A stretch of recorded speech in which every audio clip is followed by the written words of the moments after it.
You are listening to The Edge, a podcast for personal development junkies and visionaries living right at the precipice of oh shit meets fuck yeah. I'm Nadia, Munla, an embodiment and relationship coach and a lover of all edges. Stick around to listen to raw, unpolished conversations where we explore our personal and collective edges in all their erotic glory.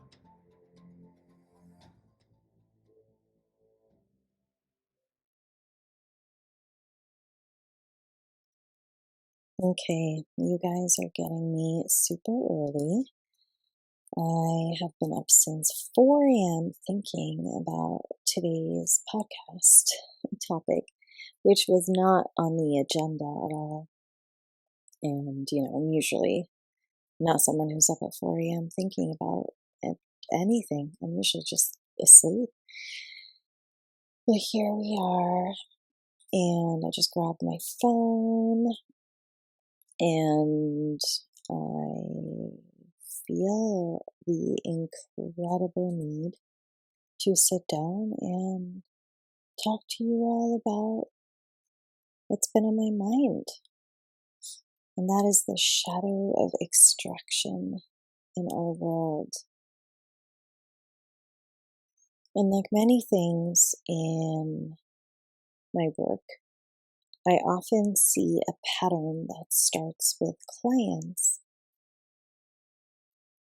mostly women, right? Because that's a lot of who I support, coming to me, sharing their individual personal experiences, and then I zoom out and I can see the parallel with how this is affecting the world. And specifically around the topic of extraction, this is one where there's such a clear parallel in our love lives and in our leadership. And so we're going to unpack this. And I come to you today like, I don't have answers. I have an inquiry. I have a plea. I have a desire to unpack this with you all, because it's not just my mind that's going to figure this out. It is us as a collective. And so I'm here with the intention of just bringing this to the surface, something that is bubbling up inside of me and is coming up to the surface so much that I had to wake up at 4 a.m. and be like, okay, I think I need to record a podcast at an ungodly hour. But here we go, right? And I will say that this topic is a very layered one.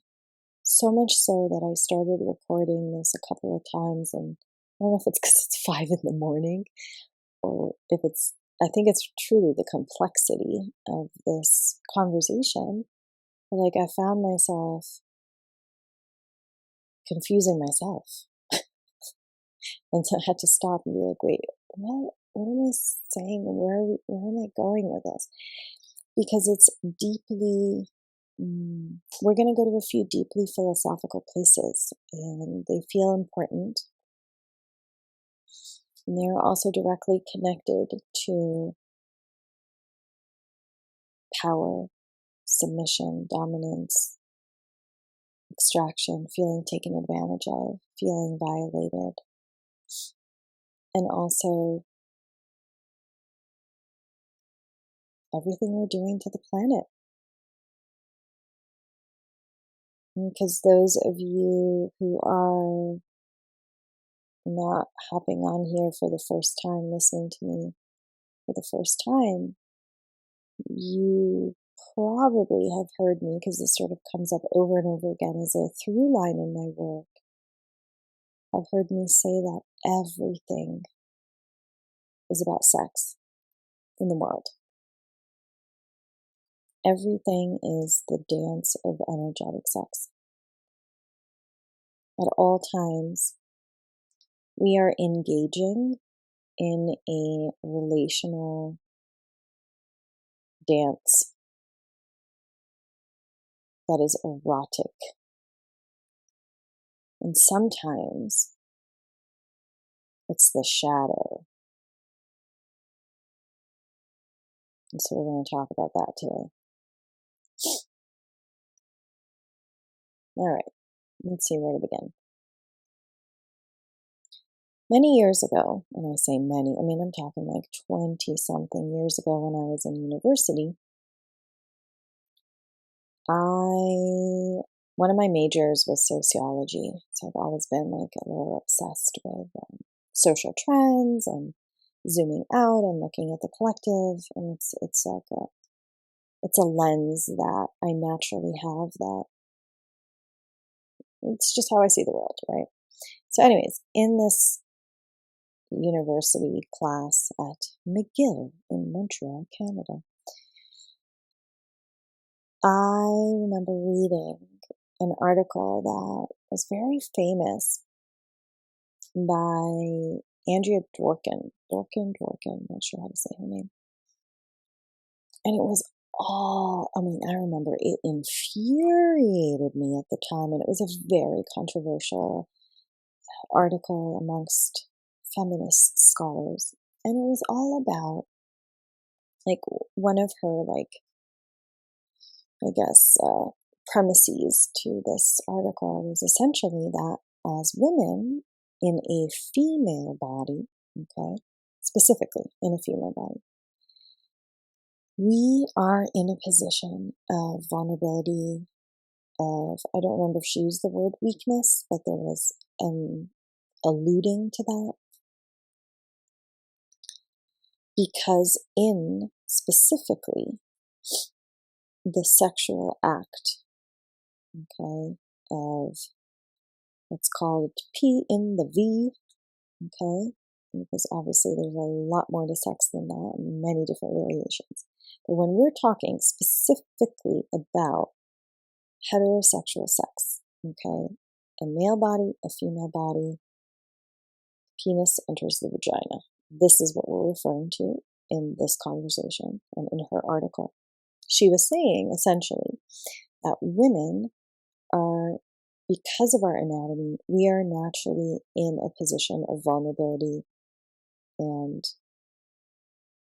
essentially weakness, or we are in a position where we can get hurt a lot more than the men, right? A male body, because the genitals are on the outside, there isn't the same level of vulnerability when he is entering literally the insides of a female body. And so I remember being like, I was so tantrumy about it. And looking back, I'm like, there's some truth. And it's like a truth we don't really want to admit because we were fed. And I remember 20 years ago, I was like a staunch feminist, like hardcore, like, do not fucking tell me I am not as strong as you men, and, blah, blah, blah. And like,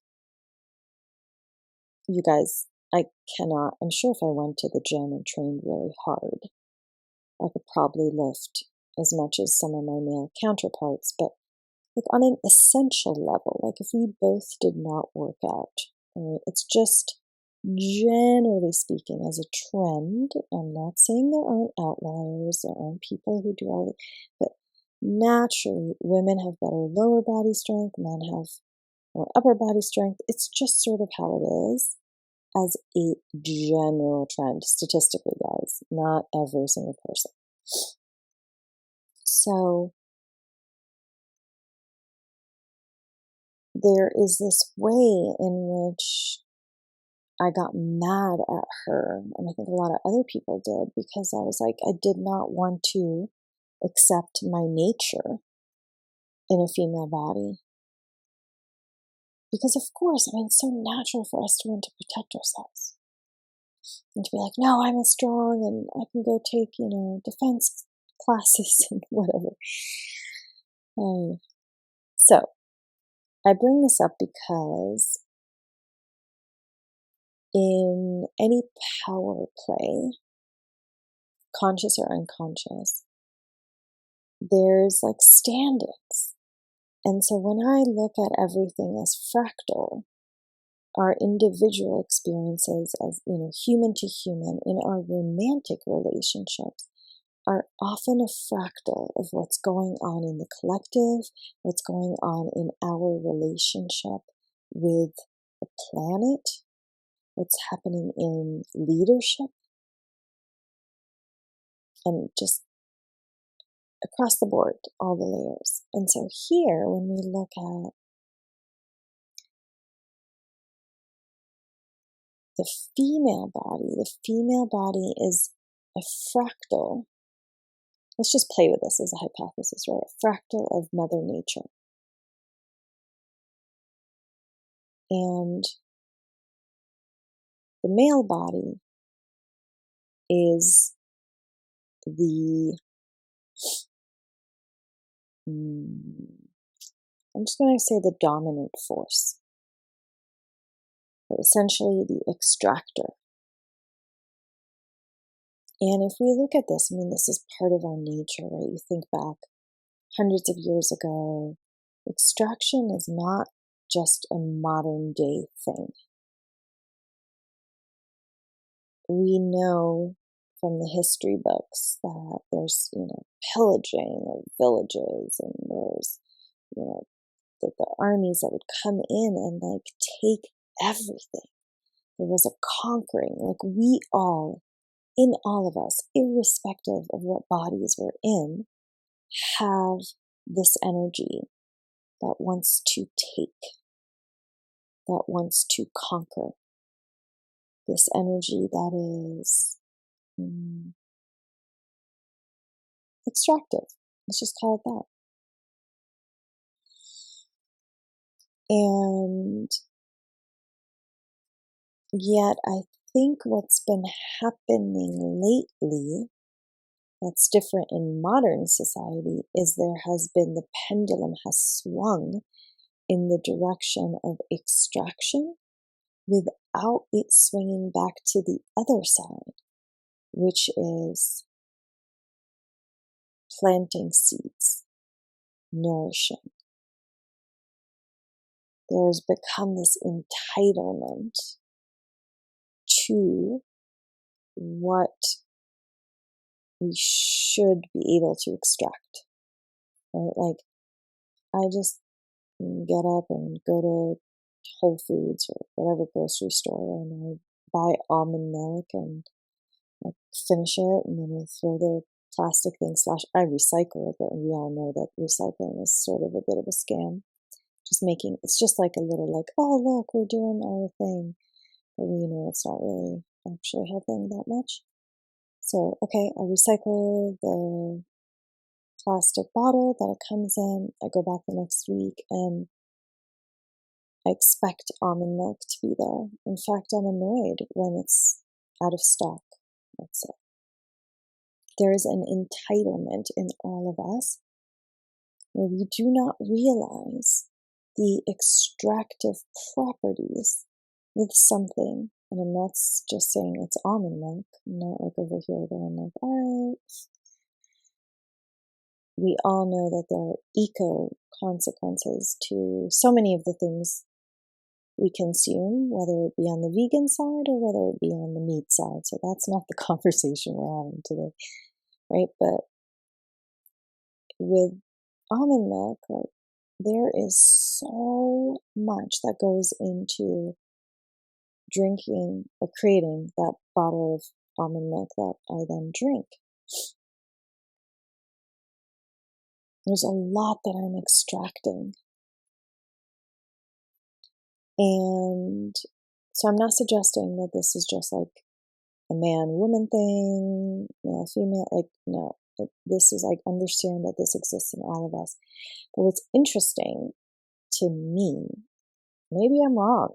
I'd love to hear from you guys, because I'm just sort of unpacking this in my own system. But it seems like the pendulum has swung one way, and we are not doing enough to swing it back the other way. And it really needs to be that dance, right? If we're having sex, metaphorically speaking, with the earth, are we just taking? Are we just pillaging? Are we just extracting, raping? Or are we receiving harvest, right? And then also planting in the spring? Is it regenerative? Is it sustainable? And of course, these are conversations that have been popping up. We've been seeing regenerative farming coming back in. We've been seeing people excited to have their own land, right? This is all us coming back into balance after a period where extreme modernization, capitalism, globalization, all of these factors led to pendulum swing in the direction of extraction.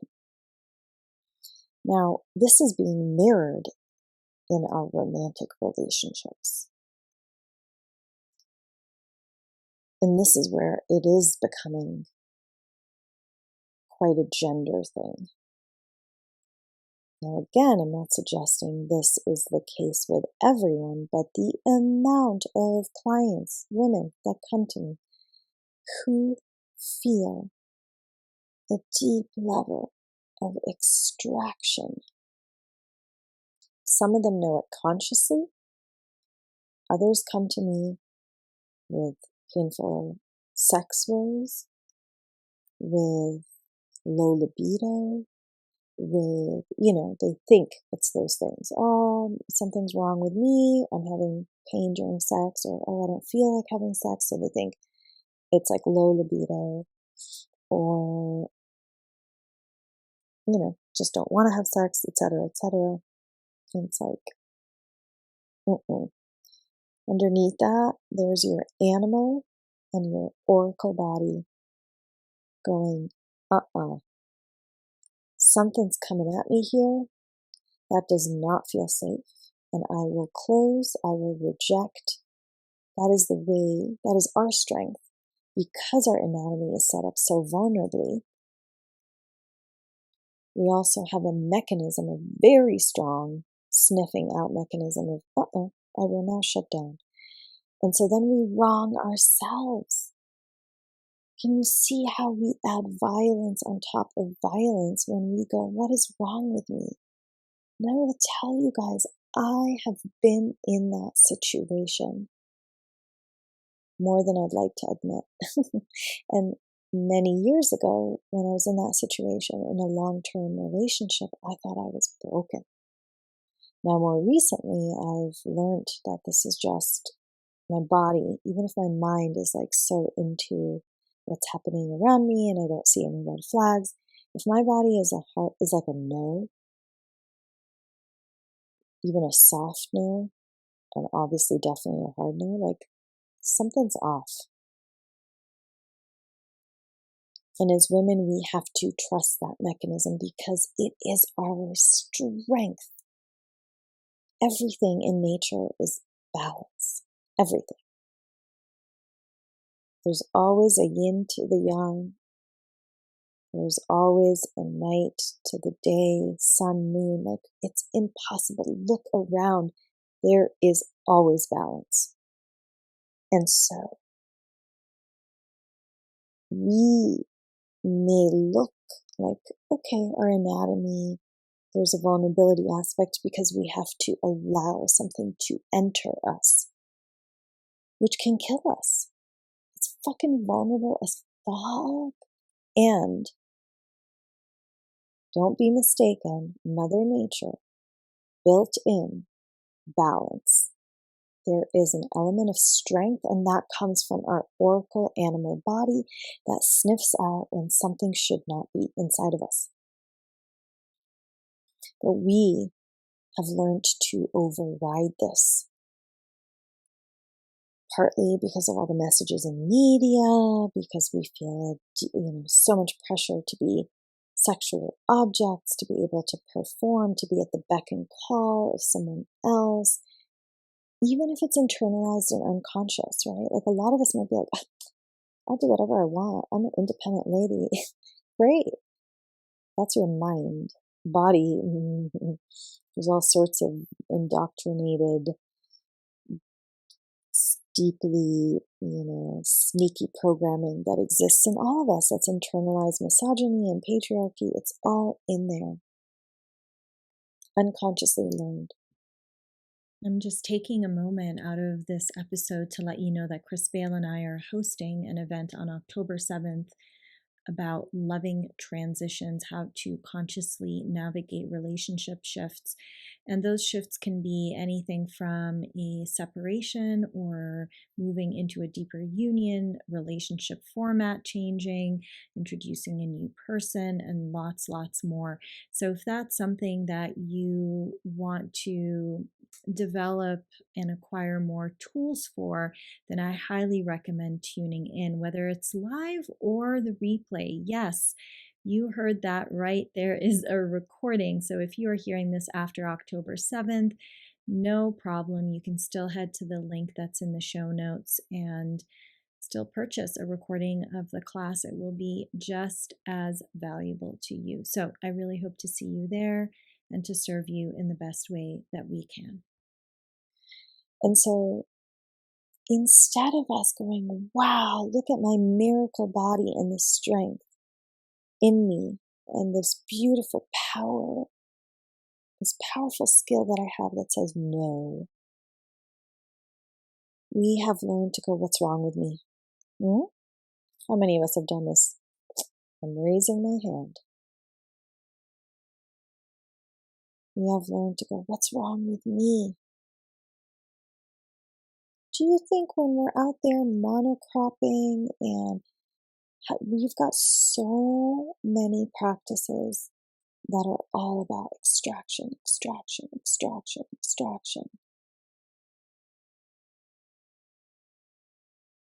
Out in the world, when we see this, we internalize that it's okay. We normalize the process of extraction.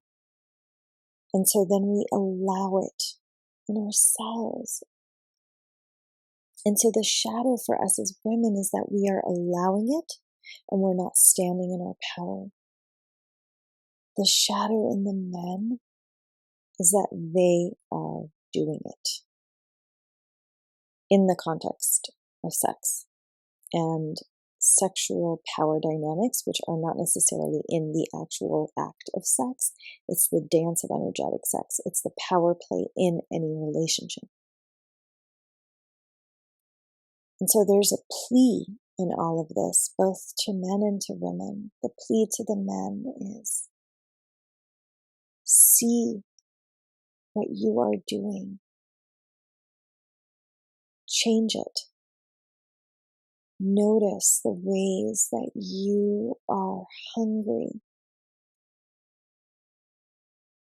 We would not be extracting from the earth and doing all this, monocropping shit and all the things that we're doing that are ruining the soil and the ecosystems if we weren't literally hungry, right?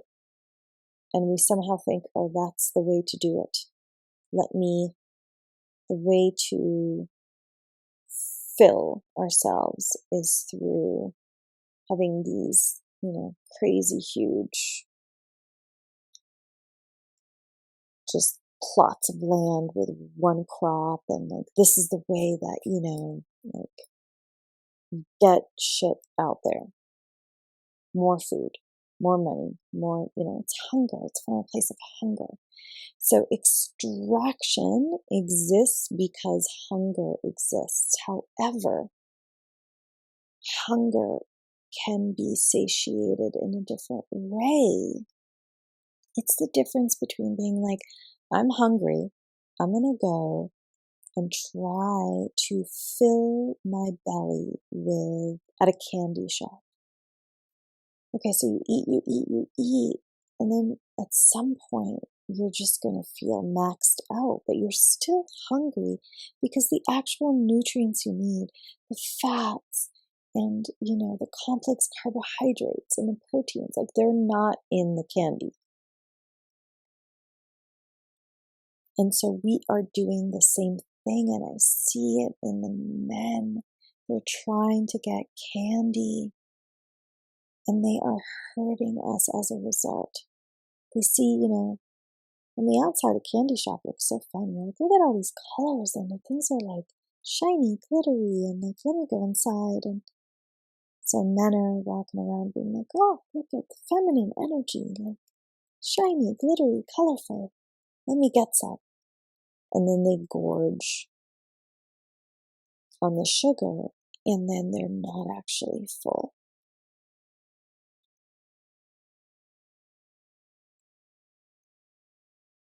And in the short term, that extraction from us feels good for them. In the long term, it does not nourish their soul. If it did, we would see so many happy, fulfilled men. And I can't say that that's what's happening in the world right now. And as a result, there's also harm done on women. And what happens to us as women is we get extracted from, we get taken advantage of. And then our instinct is to close our hearts, to close our bodies, to put up a sign that says no access here. And then what does that do? Now we have an even more malnourished society because the world needs our hearts and needs our energy. And it's really fascinating because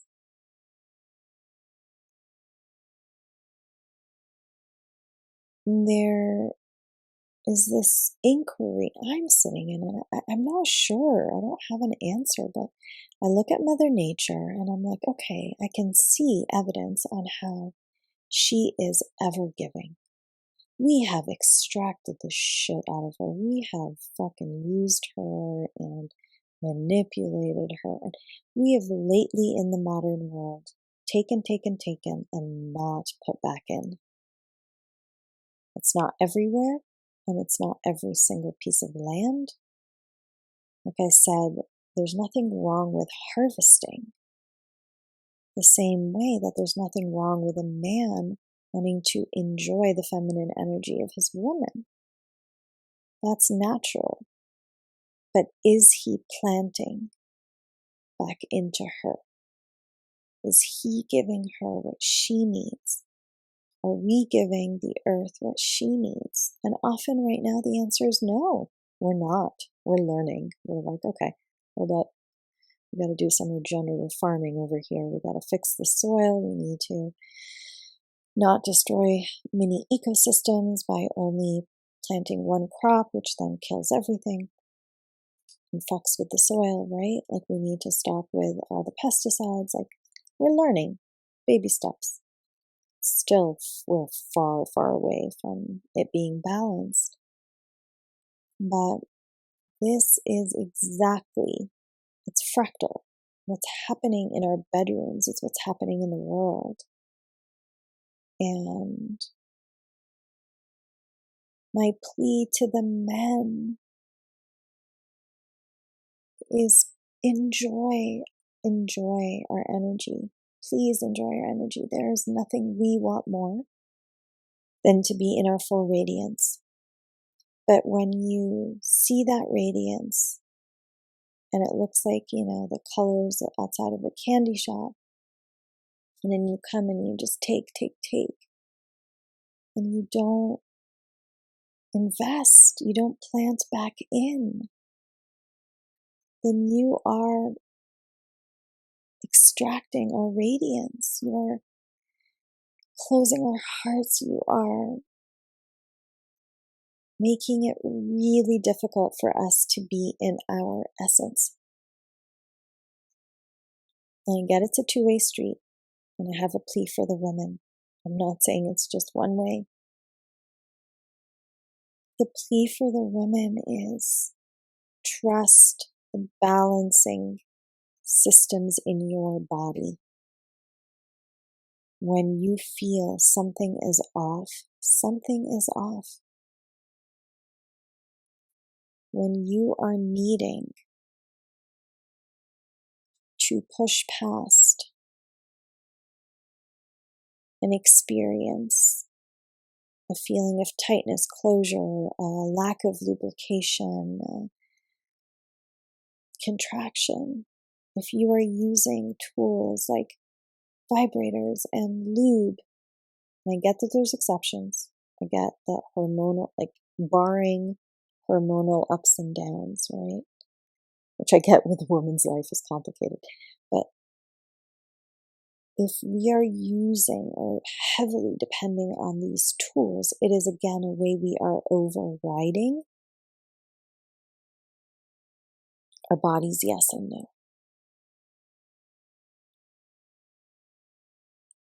Don't push yourself to open. Don't push yourself to have an orgasm.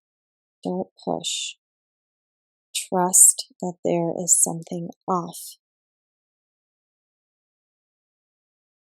And it's going to look a little bit like different for each person on both sides.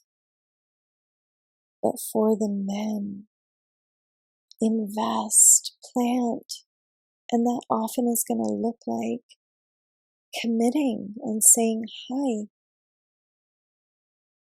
I love your radiance so much that I am here to protect it. I'm not here to just take it.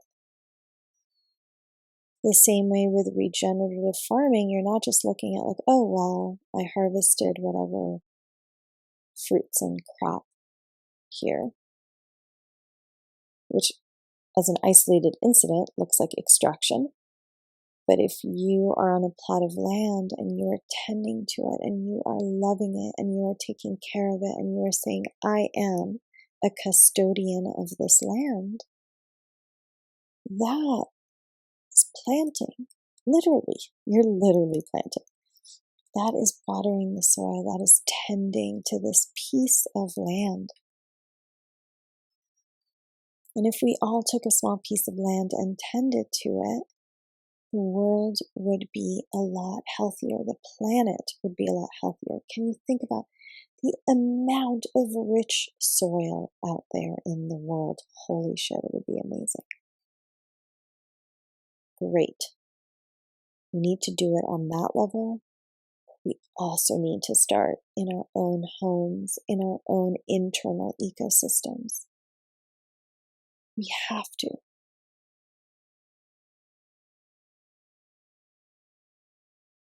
And so my plea to the men is please decide to be a custodian. Decide I am taking this plot of land and I'm going to tend to it.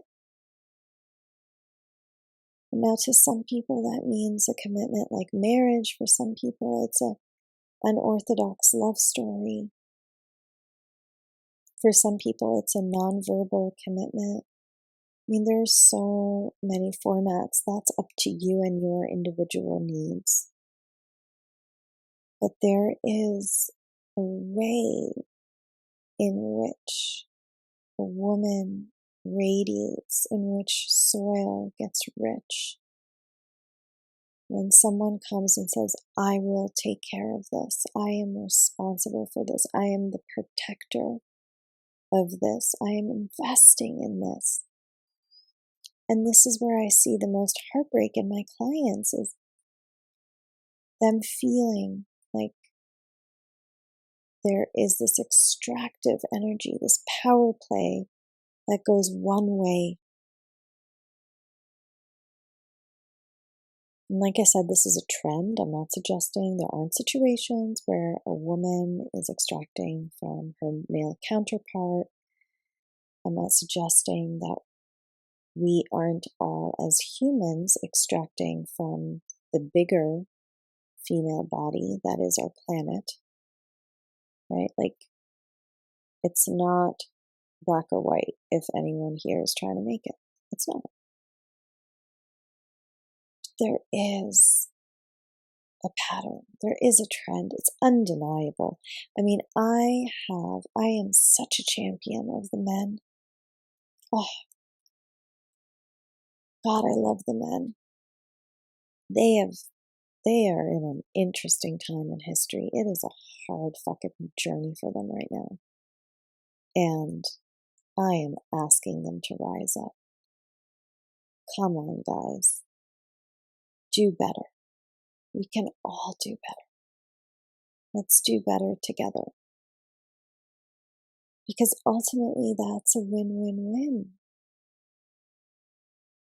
If you tend to the soil, everyone wins. You get more fruit. The bees are happier. The birds are happier. The insects are happier. Everyone comes to this plot of land. If you have not watched this documentary, get your butt online and watch it. It is called, what is it called? The Biggest Little Farm, or The Biggest Little Farm. Pretty sure that's the name. And it is this absolutely fantastic documentary about these two people who bought a plot of land that had dead soil. Like, it was dead. Nothing could grow on that piece of land. And in 7 years, they built a whole ecosystem. They had a beautiful, sustainable farm, and all the animals came running back into that space. That can be your relationship. That is my prayer for everyone's relationship. That there be dead, tired, exhausted soil in our inner landscape, and that someone comes, including ourselves, right? I'm not saying you gotta wait for Prince Charming to come rescue you. The amount of disclaimers we have to make these days when we talk about things, it's just hilarious. This is not someone coming to save you. You're also saving yourself because you're tending to your own soil. This is truly one of the first analogies I offer all of my clients going through any program is, are you tending to the soil of your own inner landscape? And then someone comes in and has their own skill set and they get to tend to the soil in a whole different way. And when we're tending to the soil together as a unit, we are creating a whole ecosystem. Our love spills out into possible kids that we have, into friends that we are with, into our community. It becomes magnetic. Everyone wants to come to your space because it's this beautiful, flourishing, rich, nourished land that is your relationship. And if we each did that with our inner plot of land, and ideally we all also get an external plot of land, right? Can we tend to this peace and come back to a place where we have all of our seasons, where we've got planting season, we have harvesting season, where we are in a reciprocal, regenerative, sustainable relationship, where we are giving and taking equally, and where the pendulum has not swung in one direction. Extract from that which naturally gives. Because I know that there is a deep wound right now in a lot of women, because we cannot be in our essence, and our essence is to be fruitful, to be radiant, to be abundant, to give life force energy, to give out color, radiance, right? Beauty. That is what naturally comes to us. It is love manifested in physical form. And when we are constantly getting extracted from, there's going to be closure, there's going to be dead soil. So the same way that Mother Nature is capable of just never-ending amounts of giving back, she also closes her legs, right, with dead soil. She also goes, this is not going to work anymore, and forest fires. She also goes, this over here must be destroyed. So in one way, like as I'm saying this out loud, I'm coming to the conclusion that yes, her essence is ever giving and ever forgiving. Like she will, if you tend to that dead earth, right, that dead soil, in 7 years, you can build an ecosystem again. She always wants to open to you. She always wants to give back to you. She's so ready. But she does need certain circumstances. She's not always going to be like a yes, yes, yes, yes, yes. Here's more fruit. Here's more, grass. Here's more color. Here are more flowers. No, sometimes she's going to be like, this shit's dead. So if you don't come tend to it, nothing's going to be growing over here. And that's how we are as women. There's a barren quality to when we close our hearts. We don't want to. It's not who we are. It's not our essence. It hurts us deeply to not be flowering, to not be blossoming. But part of why that's happening right now is because the environment is shit. The environment feels so extractive